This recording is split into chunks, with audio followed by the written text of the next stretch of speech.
So palagi nating kinikilala ang Panginoong Jesus, not just dito sa ating isipan, kundi on a one-on-one basis.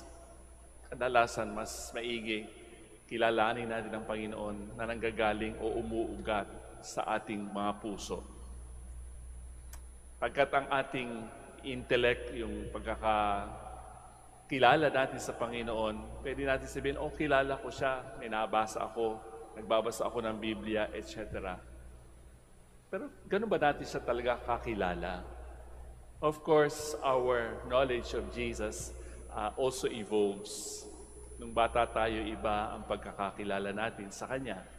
Kapag tayo tumatanda, marami ng karanasan sa buhay, nag-iiba rin ang ating pagkilala sa Kanya. Sa ating binasang Ebanghelyo, after the washing of the feet, sinabi ng Panginoon, di ba?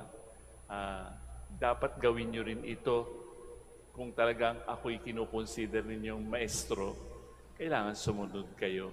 Pero hindi lamang sa paghuhugas ng paa ang kanyang sinasabi o binibigay na halimbawa.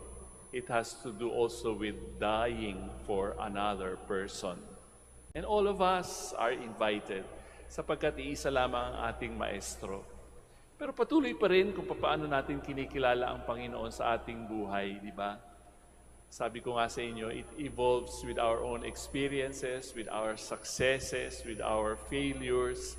Lahat ng ating karanasan sa buhay is supposed to help us know who Jesus is for me or for you sa inyong experiences. Wala tayong itinatapon, wala tayong iniit sa puwera.